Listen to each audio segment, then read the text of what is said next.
The government's considering a crackdown on hooligans who caused trouble at public protests in the wake of the violence which marred the huge union-led demonstration on Saturday. Home Secretary Theresa May raised the prospect of new powers to ban known hooligans from attending rallies, marches, even forcing people to remove their balaclavas or face scarves. But is it futile to expect that protests of this nature can really be peaceful again? Fortnum Mason was there. It was a massive, peaceful demonstration. Up to 500,000 people, nurses, bin men, teachers and their pupils. This is fantastic today, and we need to take it on from there. We need to have not just us out on strike next week, but all the workers out on strike.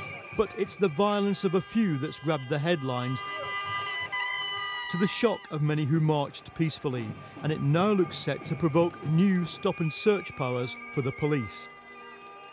With a team of Newsnight video journalists, I was present on both halves of what happened on Saturday.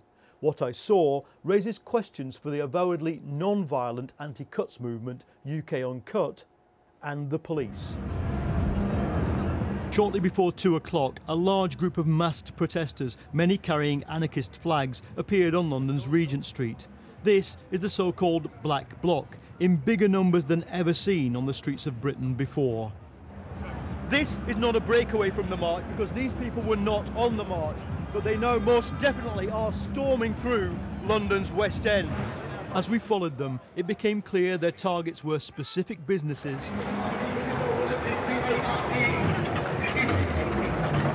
and the police. London's main shopping street was already dotted with peaceful protests organised by the UK Uncut group. But as the Black Bloc turned up, they merged with a wider group of protesters. The police, even the riot squad, repeatedly on the back foot.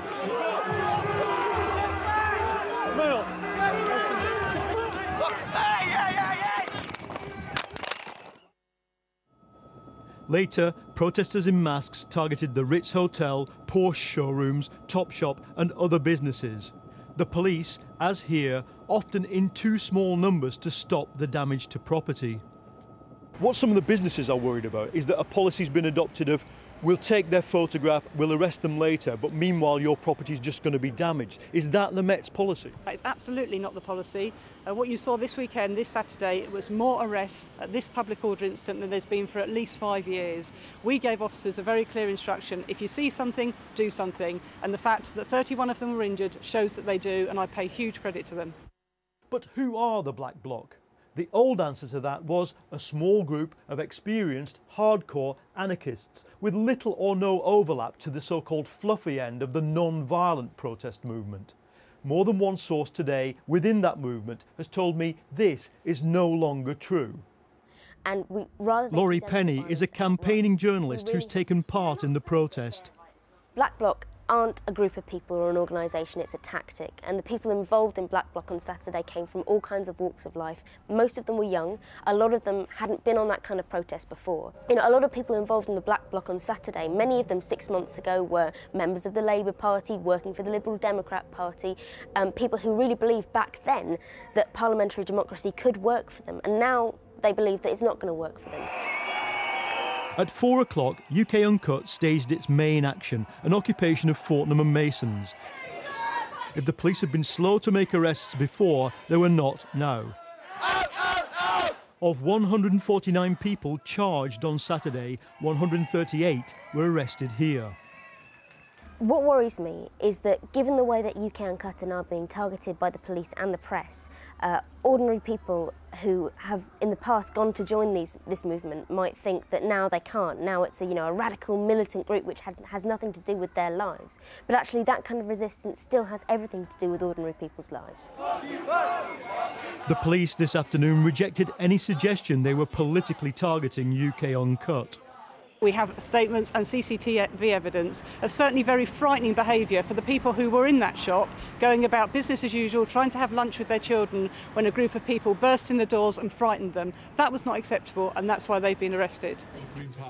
Okay, but they won't be stopped. Tonight, new footage emerged via the Guardian newspaper, which shows this chief inspector inside the shop telling legal observers the protesters would not be arrested because they had been non-violent. Right, okay, so the plan challenge that people just let go now, that the breach of the peace, possible breach of the peace was outside, and that's been dealt with? That's been dealt with. That's why everyone was kept in here, was so that they didn't get, not that they didn't get involved, but they didn't get wrapped up and involved in that, because you don't want, people are here, non-violent, sensible, etc. We don't want them getting involved in stuff that is, makes it difficult for them. So asked for comment, the police said the matter is sub judice.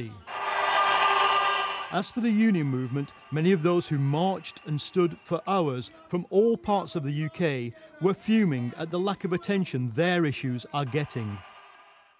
Up to now, the unions and the peaceful direct action groups have seen themselves as two wings of the same movement. But today, many union members are outraged at the scale of violence and destruction. Meanwhile, the radical blogosphere is alive with recrimination over what many see as a spectacular own goal. And with the Black Bloc growing, the policing methods to contain it may need to evolve some more. Paul Mason there. With me now is Lucy Annson, a spokesperson for UK Uncut. Thanks for coming in, Lucy. Thanks for having me. Just talk us through your position on the kind of violence at Saturday's march. It's noticeable you haven't condemned it, do you? Well, we are a group we are a network of people who are growing. We're a group of people who self-organise. We don't have a position on things. What we do is share resources to be able to plan actions against the cuts, and it's very much about empowering the individual to go out there and be creative and take civil disobedience. OK, well, when the individual's empowered, does he attack buildings, and does he think it's wrong if other people attack buildings? That's what I'm asking. You might have to ask that particular individual. I mean, certainly. Well, what do you think? You're a spokesperson for UK Uncut. What do you think? Well, I'm a spokesperson for myself. I've never been involved in an action where there's been any property damage. I like creativity. I like using art as my form of protest, which is why UK Well, is a smash window much creative? Is it art? Is it? I mean, do you think that's a good my way to protest? My interpretation is that no, I wouldn't choose to smash a window, but that's actually my decision. And in terms of UK Uncut, we create alternative spaces. We have spaces inside banks where we've turned them into libraries, into forests, into creches. We have children and pensioners attending our actions. Do you think your really children, your places pensioners and the unions that support you would quite like to hear you condemn the violence? I mean, it can't be that hard, can it? I think in many ways, I think there's an oversimplification. There's a sort of a pantomime auditorium ongoing at the moment. Condemn or condone, condemn or condone. Well, actually, no, what we want to talk about throwing is the things issues. at an officer, or somebody's throwing things at people in the crowd, or somebody's smashing a bank's window or a shop's window, or whatever, is that a good thing or isn't it? It's not a pantomime question I'm asking here. Is it a bad thing to do? It is an simplification of what happens at a demonstration. A demonstration is a space where many things are in flux. There are many people with different opinions and different tactics. UK Uncut provides spaces which are creative and fun and inclusive. OK, so if people infer from what you're saying that you're not an entirely peaceful organisation, that would be pretty fair, right? I don't think that would be fair to say. I don't think anyone's in a position to make an assessment other than the people involved in the actions themselves. You don't want to condemn the violence? I don't think that's a fair question to ask, and I'm going to reject the premise of that question. Are you worried that Black Bloc people will use UK Uncut, become UK Uncut, you become this conduit for, essentially full-on anarchists? I think there's probably conversations to have amongst all people involved in the anti-cuts movement. This is a very young anti-cuts movement. It's germinating at the moment. We have, for the first time, a huge display of spectacular unity in the Trade Union Congress March. Trade unionists, ordinary people marching, more than a quarter of a million people. It was absolutely inspiring. But your Twitter hashtag could be "We don't really mind," couldn't it? We don't really mind if you join us, if you infiltrate us, if you throw things, if you smash windows. Anything goes, right?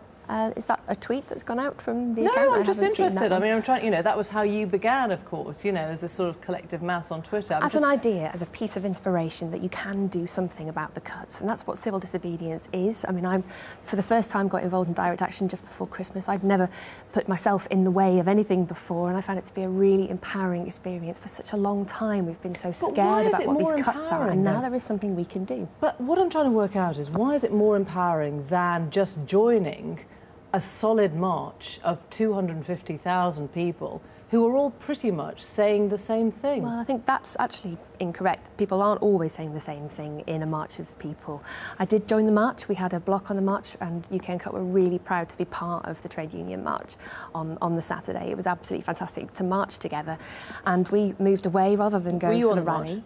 Yeah, that's right. And we moved away. Rather than go to the rally in Hyde Park, we then went off into Oxford Street to hold these creative occupations where we turned Boots into an NHS hospital to campaign against the cuts.